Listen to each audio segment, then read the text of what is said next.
tubanje kubasuhuza hamwe muteze amatwi The Rwandan kuri uyu mugoroba wo ku itariki 4 Mutarama 2020. Kuri uyu mugoroba umutumirwa wacu ni Bwana Jean Paul Turayishimye, akaba ari umwe mu bagize ihuriro nyarwanda RNC. Uyu mugabo mu minsi yashize yari umuvugizi w'iryo huriro, ariko uwo mwanya yaje kuweguraho, ariko uwo mwanya akaba yarawufatanije n'umwanya wo kuba umwe mu bakomiseri bashinzwe ibijyanye n'ubushakashatsi. Uwo mwanya mu minsi ishize yawuhagaritsweho n'ubuyobozi bukuru bwa RNC, noneho bidatinze aza no kuwuhagarikwaho burundu, dore ko mbere yari yawuhagaritsweho by'agateganyo.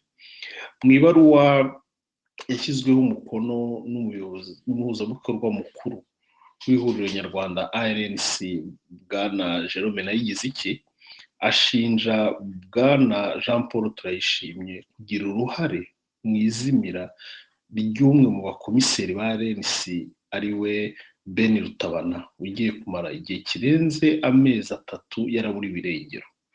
Ese Bwana Jean Paul Turayishimye, ikibazo cya mbere twaheraho cy'ikubitiro, ese Ben Rutabana ari hehe? Kushinjwa kugira uruhare mu izimira rye kandi ukabishinjwa n'abantu muri mu ihuriro rimwe, waba uzi aho Ben Rutabana aherereye? Ese ibivugwa n'abayobozi b'ihuriro ko waba waragize uruhare mu izimira rye wabivuga biki?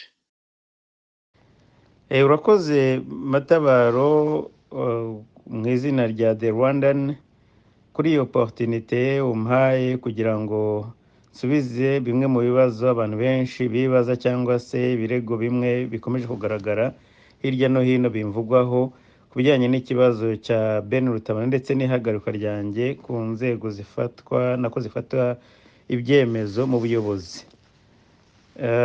Iyi The Rwandan nayo ubwayo ni imwe mu birego ndegwa, ngo nahatangarije amakuru cyangwa se nahacishije ibitekerezo byanjye.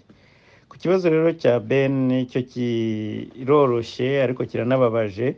Ben ntabwo navuga ngo ari he, kuko yabaye mpazi mba narabibwiye abantu bose babyifuza kubimenya, ndetse ndi umwe mu bantu barimo gukomeza gushaka kugira ngo tumenye aho yaba aherereye. Ibyo bamvugaho rero nk'uruhare rwanjye mu ibura rya Ben Rutabana ni ibihimbano, kuko kugeza uyu munsi makuru mfite nuko nta muntu urabwira na famiye yuko koko bazi aho Ben Rutabana yaba ari. Mu rwandiko ihuriro nyarwanda rwanditse mu minsi yashize, bavuze ko bafite ibimenyetso simusiga yuko bazi yuko mfite uruhare mu ibura rya Ben Rutabana. Iyo uvuze ko ufite ibimenyetso simusiga, ni ukuvuga ngo uba ufunze evidence zindi zose, ntabwo uba ugikeneye ibindi bimenyetso. Ubwo rero ndibaza ko batariho babihisha cyangwa se babigumana kandi babifite. Ndashaka gutekereza ko ibyo bimenyetso koko babifite nk'uko babivuga, kandi bakaba bazabyerekana igihe cyo babisabwa n'ababikeneye. Bamwe muri bo akaba ari umuryango we. Ku bijyanye n'uruhare rwanjye rero, byo navuga ko ari ugukwirakwiza impuha, kuko aho babihera bavuga ko naba mfite uruhare mu ibura rye, baravuga ko ngo naba naramuhuje na generale wo muri Congo, Sultan Makenga, ngo kuko dufitanye amasano aya n'aya, nko kuba twarize ku kigo kimwe ndetse mu ishuri rimwe. Ibyo rero Matabaro urabizi ko birashoboka ko nawe ubwawe ushobora kuba warambajije nimero imwe mu manimero y'abayobozi b'ihuriro nyarwanda, yaba ari aya General Kayumba cyangwa se ya Serge Ndayizeye cyangwa se n'abandi. Ushobora kuba warigeze kumbaza amanimero, hari n'abandi niba utaranabimbaje abandi bagiye bayambaza. Ese nk'abantu nagiye mpa amanimero y'abayobozi bacu, cyangwa se amanimero nagiye ntanga ku bandi bantu dukorana mu ihuriro nyarwanda, cyangwa se abandi bantu naba nzi, unsabye nimero y'umuntu kanaka ukambwira uti wambonera nimero ya David Himbara, wambona nimero se ya kanaka na kanaka, urashaka kumbwira yuko nguhaye nimero y'uwo muntu biba bivuze automatikement ko jyewe nawe dufite imikoranire runaka? Ntabwo ibi ngibi nshaka kugira ngo byumvikane ko ari ukuvuga ko yenda wakumva nitahakana abantu agashaka gutekereza ko ari ya mikoro ya Kigali yo kumva ko abantu bagenda bihakana abandi. Ntabwo ari byo, ahubwo ni logique iri inyuma yabyo, niyo ngiye nshaka kwibaza. Ubu umpaye nimero ya kanaka bivuze yuko noneho ubwo nzajya ngenda ngushinja ibindi byose ashobora gukora, ndamutse mubonye muri za media yakoze amahano nzavuge ntiburiya na Matabaro sinzongera kumuvugisha, cyangwa se ubwo ndamumenye noneho n'ibindi n'ibindi. Ariko ikindi n'ibyo barega na makenga, nta n'ibimenyetso baratwereka ngo bavuge koko bazi yuko hari uruhare yagize mu bya Ben Rutabana. Nabyo niba bitwereke, kuko nabyo ni bimwe mu bimenyetso dukeneye. Bwana Turayishimye wahagaritswe ku myanya yose y'ubuyobozi muri RNC, ndetse uretse n'umwanya wahagaritsweho ubu ngubu dufite amakuru y'uko hari inama zimwe na zimwe z'ubuyobozi udatumirwamo. Nkeka ko nawe ubwawe wabyivugiye mu gihe wagiranaga ikiganiro na radiyo y'Ijwi ry'Amerika. Ese urateganya iki? Urateganya gushinga iryawe shyaka? Urateganya kujya mu rindi shyaka, mu mashyaka ya politiki ari hanze? Urateganya kuguma muri RNC, wenda abo mutumvikana akaba aribo basohoka?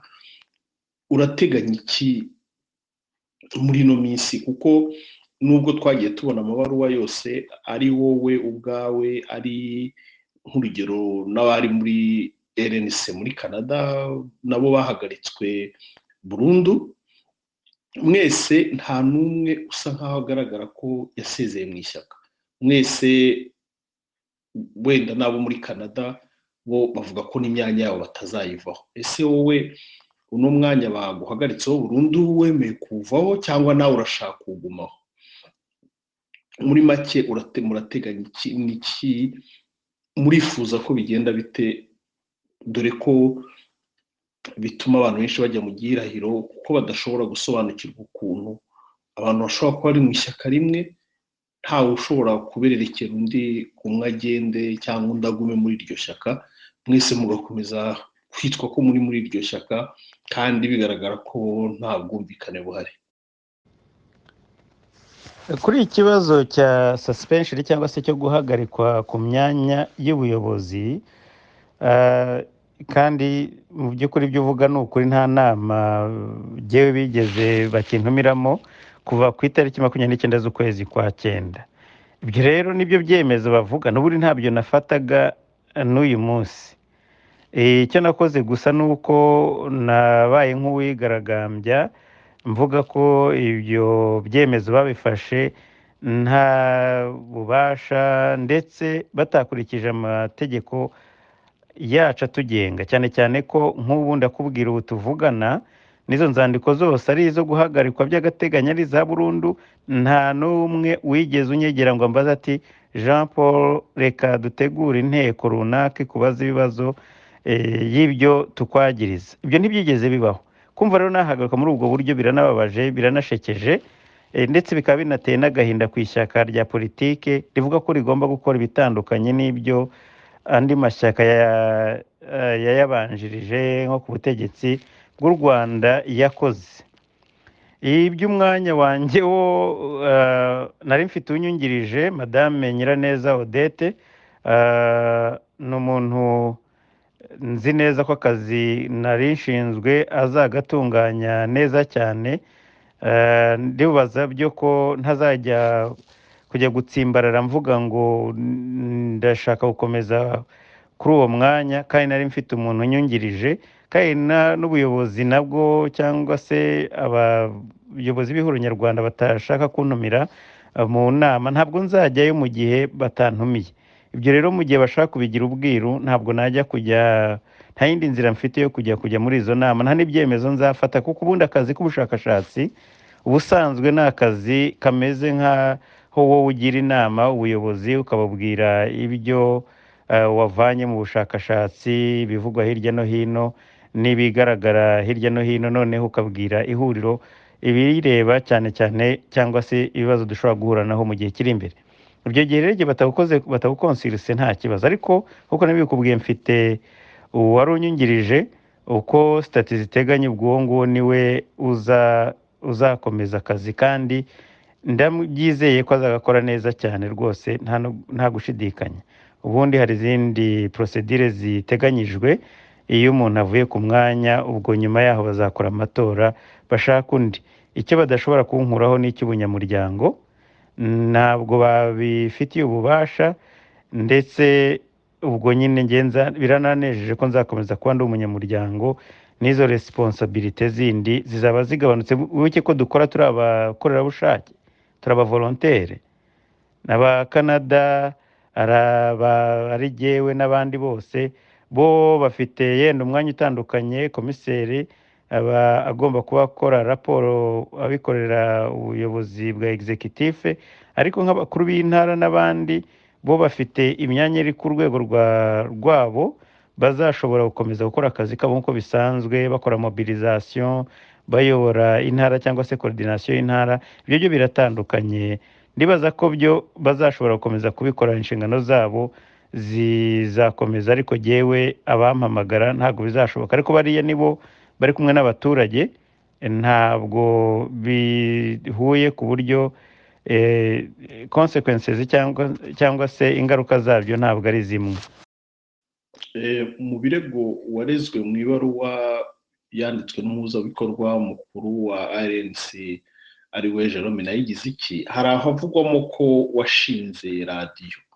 Ese iyo radiyo ni radiyo yawe ku giti cyawe, cyangwa ni radiyo wenda waba warashinze mu rwego rwo guhangana n'abo mutavuga rumwe muri RNC? Ese haramutse hagarutse ubwumvikane muri RNC, iyo radiyo yakomeza gukora cyangwa wasubira kuri radiyo Itahuka? Aho twifuza ko mwadusobanurira uko mubona icyo kibazo. Ikibazo cya radiyo cyo kirakomeye kuko kiri na sophistique ukuntu. Ikibazo cya radiyo cyagombye kuba ari igisubizo kuruta ko ari ikibazo. Radiyo irahari, ariko ndabizi ko abantu batwumva ahangaha kuri The Rwandan barabizi neza ko atari ubwa mbere banyumvise kuri radiyo. None se ko nari mfite radiyo nakoragaho buri wa kane, nkaba ntarahinduye, nabwo bavugiye bati icyo uregwa nuko ukora iminsi myinshi mu cyumweru. Twashaka gukora rimwe mu cyumweru, nakoraga rimwe mu cyumweru kuri radiyo Itahuka. N'uyu munsi nicyo gihe nkora. Kuki byaba ari ikibazo? Aho ndagira ngo nkubwire ko ikibazo atari radiyo, ikibazo ni content cyangwa se ni ibihavugirwa, ni ikintu kihavugirwa. Kuri radiyo Itahuka nahakorera, ni nayo mpamvu, ni nacyo nashakaga. Bahinduye password, donc nagomba kujya gukora, ariko wa kane sanga password barayihinduye muri studio, sinashobora kugira access kubera ko bari bamaze kumenya kandi nabibateguje. Nkababwira yuko mu kiganiro ndi bukore nshaka kwadresa ibintu bimwe na bimwe biriho bibera mu ihuriro nyarwanda bidakwiriye, ndetse dukwiye gufataho umurongo no kubwira abantu badukurikiye uko tubyumva, cyane cyane ko ntashaka kugira ngo abantu bumve nirengagiza ibintu biri current events, bumve ndiho ndakwepa ibintu bihari bakurikirana. Ndavuga ni ngomba kugira icyo mbivugaho.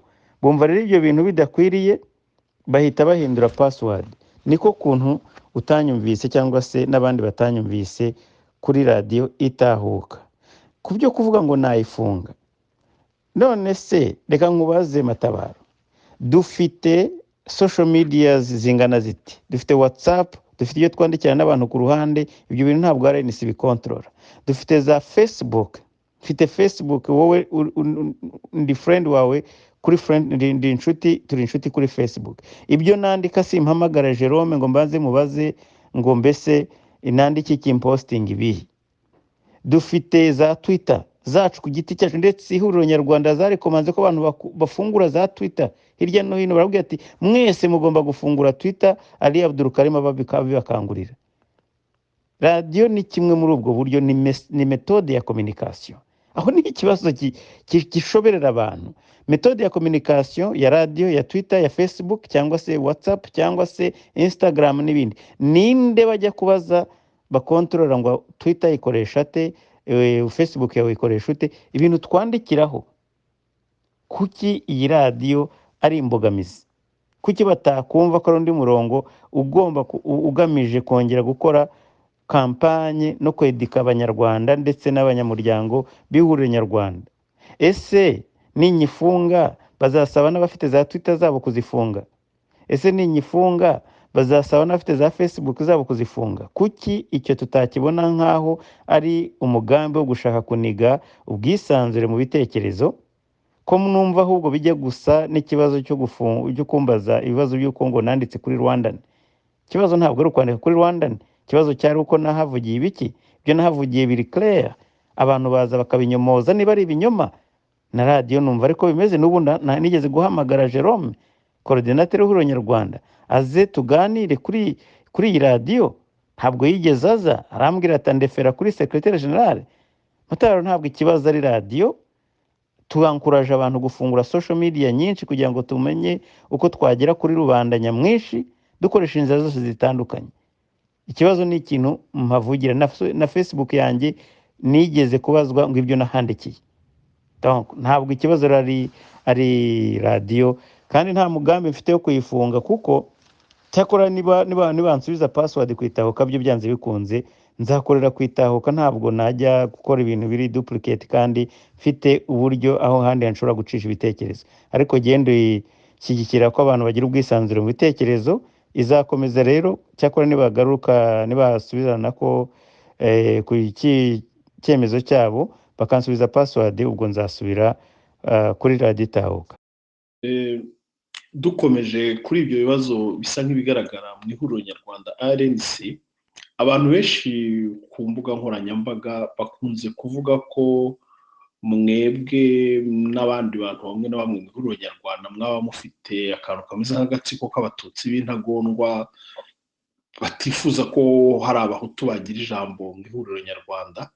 Ndetse tunakurikije n'ibyanditse muri ya rwandiko rugusezerera burundu ku mwanya wa komiseri ushinzwe ubushakashatsi, hari aho bavuga ko n'inama y'inararibonye yaba yaragukuyeho amaboko, ko icyemezo kiguhagarika cyaturutse wenda kuri icyo twakwita recommandation y'inama y'abariya abantu b'inararibonye. Ese icyo kintu cy'uko hazamo hareberwamo indorerwamo y'amoko kandi abantu b'inararibonye bo mu ishyaka ryanyu bagasa nkaho bakwitaje, icyo kintu hari icyo wakitubwiraho cyo? Naho ku bijyanye n'ibivugwa kuri social media cyangwa se mu ibanga ahandi by'udutsiko ngo tw'abatutsi ngo badashaka ko abahutu bagira ijambo mu ihuriro nyarwanda, ibyo ngibyo ni ikinyoma cyambaye ubusa. None se nk'ubu uretse ko yenda ntawe nagiye mbaza ngo wese uri umuhutu cyangwa uri umututsi, mu by'ukuri ubu ibyo ari byose mu bantu dukurikije muri ubwo buryo bw'ama-identité y'abantu dushingiye ku moko, mu ihuriro nyarwanda abahutu nibo benshi cyane. Dufite abakomiseri 14, muri bo bashobora kuba nka 6 aribo yenda aribo batutsi cyangwa se bari munsi yabo. Muri biro ya executive nabwo hashobora kuba harimo nk'abatutsi 2. Ubwo urumva ko bataba muri komite executive yose igizwe n'abantu 20, sinzi ko harengeje abatutsi 8. Ubwo se koko Matabaro, wambwira ute ko abantu b'abahutu bagera kuri 12, reka mbabare gutyo, nubwo sinzi ko banahageze kuri 12 ku 8, barusha abandi ijambo nubwo batora bashingiye ku moko? Urumva bishoboka bite ko abatutsi baba ari bo badomina ikiganiro? Ntabwo bishoboka. Ibyo ni abantu baba bashaka gucuruza amacakubiri no guteranya abantu no gucamo ibice abantu, naho ubundi ntabwo ari byo. Jewe ndi n'umuntu w'umuhutu muri organisation, nkumva ibintu nk'ibyo naba offended cyangwa se nasanga ibyo bintu ari igitutsi, kuko ibintu byo gukomeza gushaka kugira ubwoko bw'abahutu nk'aho ari endangered species ntabwo ari byo nk'aho bavuga bati aba bantu basa n'aho ari abantu bari fragile bashobora kurimbuka burundu bakumva ko bakeneye protection irenze. Ntabwo ibyo bintu ari byo abahutu bashobora kwivugira. Harimo abantu bafite ubwenge, uretse n'ubwenge kavukire bagiye mu mashuri, ndetse n'umubare ubaza umubare ni benshi mu ihuriro nyarwanda. Ni iki kintu baba bavuga cyaba gishingira kuki? Ku bijyanye na lettre y'inararibonye, ibyo byo mu by'ukuri ndagira ngo banze nkubwire ko atari byo. Naribonye naganiriye nazo amasaha agera kuri 3, bambaza ibibazo bigera kuri 10 n'ibindi, banansaba dusoza yuko nazahura na komite ya biro ya executive cyangwa se na biro politike yabahaye akazi. Narabyemeye ndetse numva mbyishimiye cyane, kuko nababwiye ko iki ari cyo kintu nashaka kuva na kera, yuko banyumva bakumva ikibazo mfite. Ibyo ntibyabaye rero. Niba batarabikoze, raporo yabo icyo numvise cyo nuko bayibabwiye, bakanabwira ko n'izo recommandation bakoze nuko bababwiye ko bashaka ko Jean Paul bamwumva. Ntabwo bigeze bavuga ko bitandukanyije nanjye, ntabwo bigeze banjugunya. Oya, barababwiye bati twumvise ibibazo Jean Paul yatubwiye, ahubwo namwe byaba byiza mwumvise ko bishoboka ko mwaba munamuhora n'ubusa. Ntabwo rero iyo recommandation yabo bayifashe, naho iby'amoko byo n'urwitwazo kandi rwambaye ubusa. Mu ihuriro nyarwanda mu by'ukuri turafatanya. Abavuga amoko abo nabo kwitondera, ndetse baba bafite ibyo bagamije kugeraho bakitwaza amoko, ariko n'ibintu bigayitse bitari bikwiriye umunyapolitike muri kinyejana yo muri iki gihe. Bwana Jean Paul turayishimye. Tuvuye ku kibazo cya RNC tukarebera muri rusange opposition, kuri wowe ubona opposition nyarwanda ihagaze gute muri iki gihe turi kwinjira mu mwaka wa 2020? Ese uyu mwaka ubona ari umwaka uzatuma opposition nyarwanda ikomeza kwiyubaka ikagira ingufu, cyangwa n'umwaka ubona izasubira hasi wenda ikaba yenda yanazima burundu? Reka nsoreze ku byo natangiriyeho Matabaro ndetse na The Rwandan, mbashimira ngushimira kuri iyo opportunité kugira ngo mvuge kuri ibibazo biri muri ANC cyangwa se ANC na opposition, icyo mbitekerezaho nko muri ikibazo cyawe cya nyuma. Mu by'ukuri Kagame benshi bakunze kwibeshya cyane ko Kagame afite imbaraga nyinshi. Yerekana ko afite imbaraga nyinshi ariko ntazo afite. Niko shaka ko bigaragara, kandi benshi barabitekereza bana ko babyemera ko ari byo. Ariko ufata urugero rw'ibibazo biri mu gihugu, haba kuri internal cyangwa se external politics, ufate kubanye n'amahanga, reba umubano afitanye n'ibihugu bituranye, haba Burundi, Uganda ndetse n'ahandi.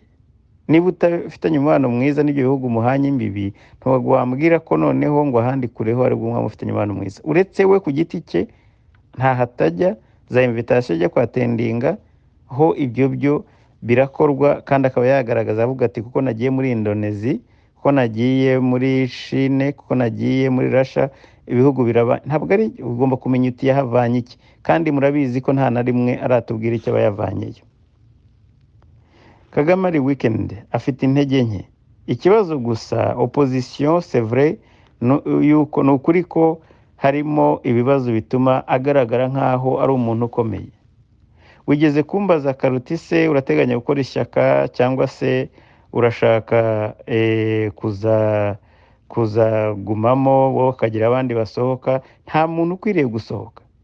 Opposition ndetse n'abandi bose twese dukorera ubushake. Ntabwo nzi abahembwa ngo ni bande. Tugomba gushyira imbaraga zacu hamwe, abantu abafite ubumenyi bunubu, abafite ubumenyi bunu bose bakabuhuriza hamwe kugira ngo imbaraga zacu zikomere, noneho turangize ikibazo kituri imbere.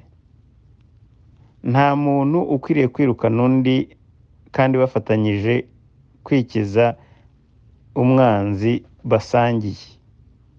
Ibyo byaba ari bibi cyane. Hari umuntu nongere ngaruke kuri wa mucuti wanjye bambwiraga tuganira kuri ibibazo biri mu ihuriro nyarwanda, ambwira ibyo ba revolutionnere ko batarambirwa, yarambwiye ati abisirayeli buriya aho bajyaga bava mu Egiputa ntihari kure cyane, natwe mu banyarwanda niko bimeze. Ikibazo dufite kiroroshye, Kagame ari weekend, ni umunyantege nke, ariko ikibazo dufite kimwe n'abo Bisirayeli ngo nabo bageraga mu muhanda niba ari mu nzira bajya i Kanani bagahagarara bati reka dati twikumburira inyama, bagasubira inyuma. Nibyo ubona ahangaha kugenda turyana dukumbura izo nyama, uretse ko atari inyama nyanyama kuko zo yenda turazifite, ariko nabyo urabibona ko ni kimwe. Natwe turiho turarwana n'ibintu bitari ngombwa cyane. Abantu bajyaga mu bwigenge bakabwanga ati ariko turasubira inyuma tugende tujye kurya inyama ariko tugume turi imbohe. N'abanyarwanda rero bagomba kumenya icyo bashaka.